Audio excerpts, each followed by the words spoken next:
Soal pertama kita adalah pernikahan antara wanita dan pria yang keduanya berpenglihatan normal, melahirkan seorang anak laki-laki yang buta warna, dan dua orang anak perempuan berpenglihatan normal.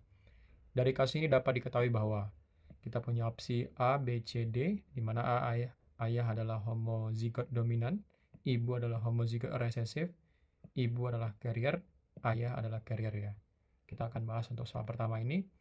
Pertama, bahwa buta warna adalah penyakit genetik yang diturunkan secara X-linked resesif ya, dari gen X gitu ya. Artinya gen buta warna dibawa oleh kromosom X.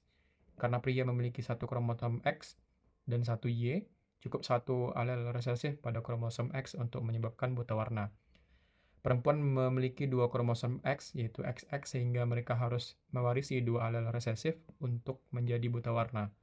Kondisi pasangan dalam soal, ayah normal, berarti genotipnya XY, X normal, ibu tampak normal, kemungkinan XX bisa normal atau carrier ya. Nah, anak laki-laki buta warna, anak laki-laki mendapat X dari ibu dan Y dari ayah. Karena anak laki-laki ini buta warna, X dari ibu membawa gen buta warna ya. Artinya ibu pasti membawa alel buta warna atau ibu sebagai carrier dalam hal ini ya. Maka jawaban yang tepat adalah jawaban yang C. Berikutnya adalah seorang dokter menyatakan bahwa lensa mata pasiennya tidak rata di semua bagian, sehingga sinar sejajar tidak dibiaskan dengan kekuatan yang sama. Kelainan ini dapat diperbaiki dengan memakai kacamata berlensa silindris. Pasien tersebut mengalami kelainan mata seperti apa ya? Miopi, hipermetropi, astigmatisme, atau presbiopi ya.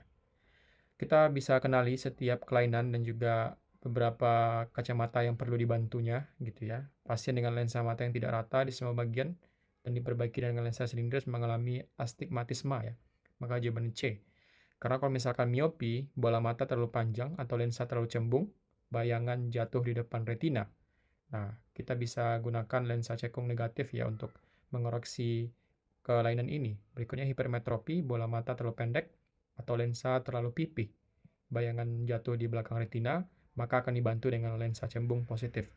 Berikutnya presbiopi, penurunan elastisitas lensa karena usia atau sulit melihat dekat, maka kita bisa gunakan lensa rangkap atau bifokal. Selanjutnya, astigmatisme, itu kelengkungan lensa atau kornea tidak rata, cahaya dibelokkan tidak merata, sehingga dibantu dengan lensa silindris. Maka jawaban yang tepat adalah jawaban yang C untuk kasus ini. Dalam suatu rantai makanan, makhluk hidup yang memakan produsen merupakan konsumen tingkat keberapa dan akan menduduki tingkat tropik keberapa ya. Pertama 11, 12, 11, 21, atau 22. Pertama, dalam rantai makanan terdapat beberapa tingkat tropik ya, tingkat dalam aliran energi ekosistem yaitu produsen, yaitu organisme autotrof, biasanya tumbuhan atau fitoplankton ya, yang menghasilkan energi melalui fotosintesis menduduki tingkat tropik pertama. Berikutnya konsumen tingkat pertama atau konsumen satu, organisme herbivora yang memakan produsen, merupakan konsumen tingkat ke-1 tetapi berada pada tingkat tropik kedua. Konsumen tingkat kedua atau konsumen kedua yaitu karnivora memakan herbivora, tingkat tropik ketiga dan seterusnya. Maka makhluk hidup yang memakan produsen sama dengan konsumen tingkat pertama dan konsumen tingkat 1. Karena produsen berada pada tingkat tropik ke-1, maka yang memakannya berada di tingkat tropik kedua. Jawaban yang tepat itu adalah jawaban yang 1 dan 2 ya. Maka jawabannya adalah B. Kingdom berikut ini yang selnya tidak memiliki dinding sel adalah fungi, bakteri, tumbuhan, protista. Berikutnya kita cek satu-satu. Fungi memiliki dinding sel yang tersusun dari kitin, jadi tidak ada dinding sel ya. Berikutnya bakteri termasuk prokariota memiliki dinding sel yang tersusun dari peptidoglikan ya. Maka ini ada dinding sel ya. Ini juga ada dinding sel. Tumbuhan atau plantae, sel tumbuhan memiliki dinding sel yang tersusun dari selulosa, maka ini ada dinding sel. Yang tidak ada dinding sel itu adalah protista ya. Ada kingdom yang sangat beragam, beberapa tidak memiliki dinding sel. Misalnya protozoa seperti amuba dan paramecium. Ada juga yang memiliki dinding sel seperti alga tertentu. Namun secara umum banyak protista yang tidak memiliki dinding sel, terutama kelompok seperti protozoa.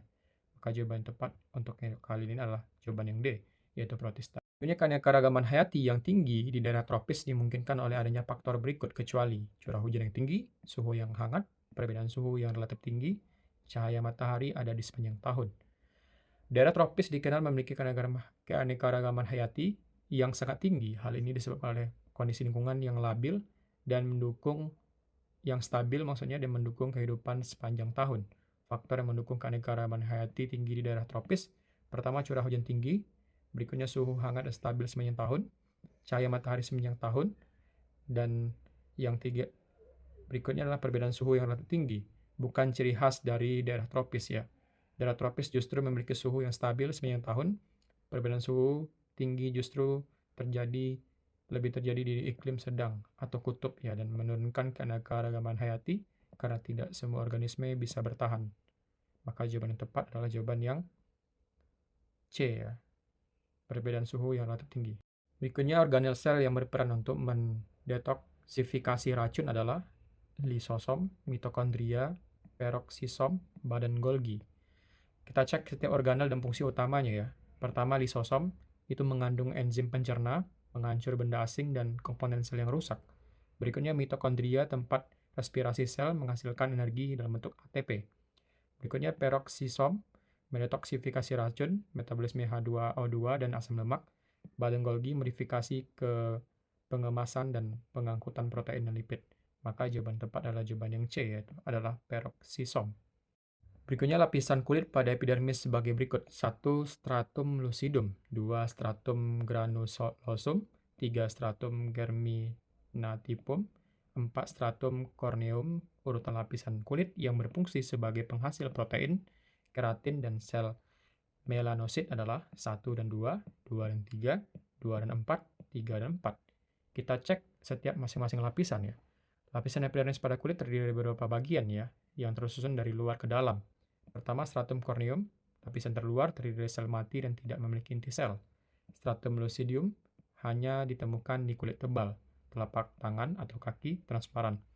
Stratum granulosum mengandung keratolihyalin, prekursor keratin, dan stratum spinosum bersama granulosum berperan dalam pematangan keratinosit ya.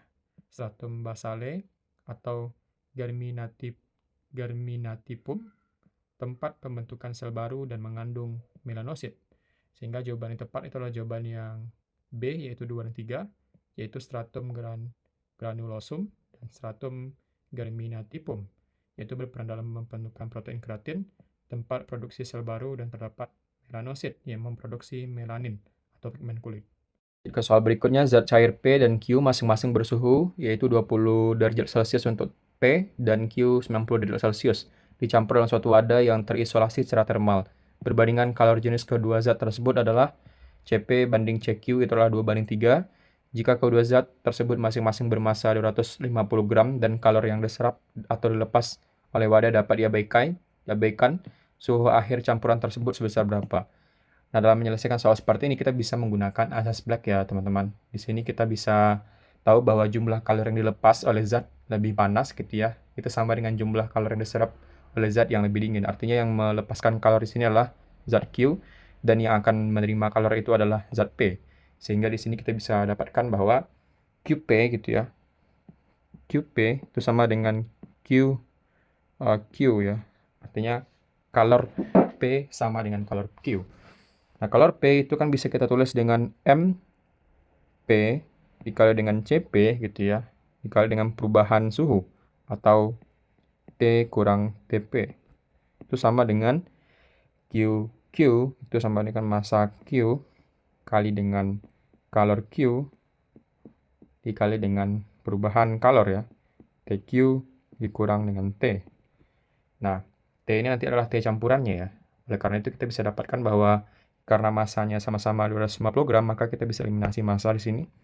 Kita tinggal CP dan juga CQ.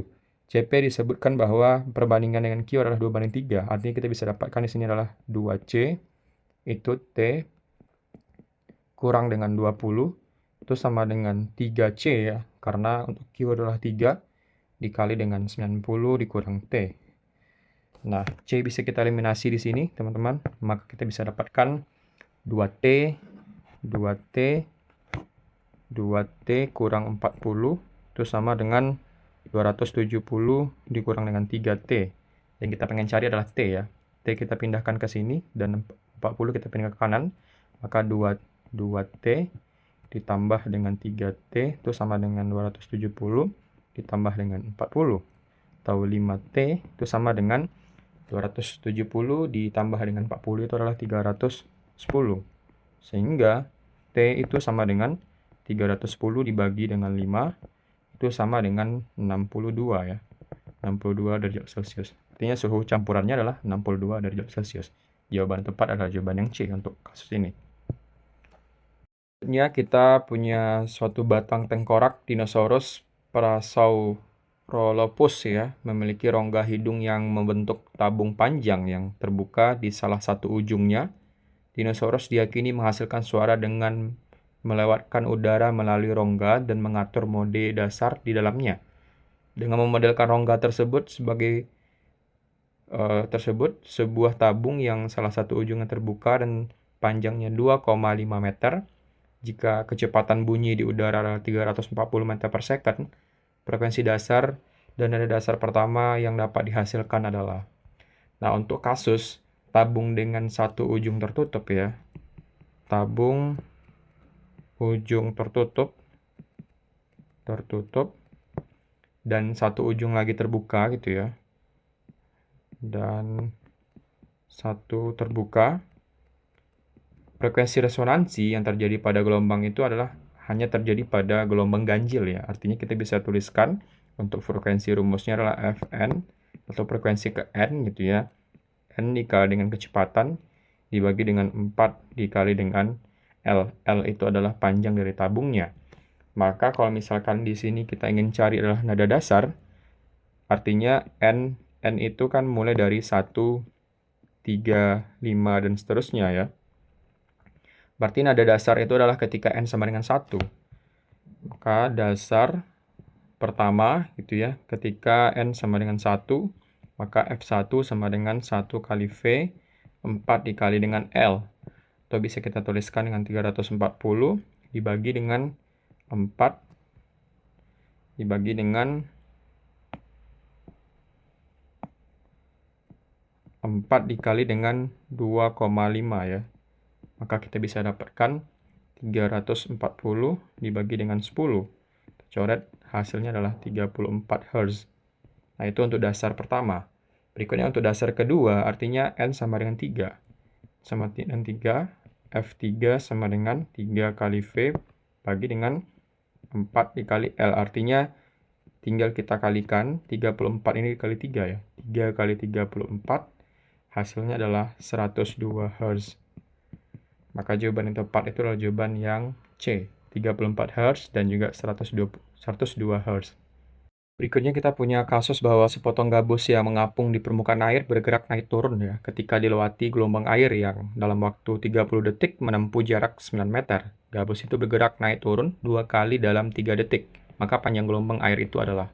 Pertama kita bisa analisis bahwa untuk mencari kecepatan ya, itu kita bisa gunakan rumus hubungan frekuensi dikali dengan panjang gelombang. Nah, berikutnya karena disampaikan bahwa si gabus itu naik turun ya 2 kali dalam 3 detik. Artinya frekuensi dari gabus tersebut F itu sama dengan 2/3 Hz ya. Jadi 2 getaran per 3 detik gitu ya. Nah, untuk kasus berikutnya disampaikan bahwa si gabus itu menempuh jarak 9 meter selama 30 detik. Artinya kita bisa hitung bahwa kecepatannya itu sama dengan 9 dibagi dengan 30 ya.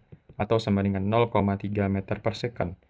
Ini diperoleh dari 9 meter per 30 detik ya. Maka untuk mencari panjang gelombang, itu kan sama dengan kecepatan dibagi dengan frekuensi. Karena kecepatan sudah kita peroleh nilainya adalah 0,3, dibagi dengan frekuensi adalah 2/3 gitu ya. Maka kita bisa dapatkan di sini 0,3 dikali dengan 3/2 ya. Maka jawabannya adalah di sini kita dapatkan 0,45 meter. Atau kalau kita rubah ke dalam sentimeter itu adalah 45 cm. Jawaban yang tepat adalah jawaban yang B untuk kasus ini.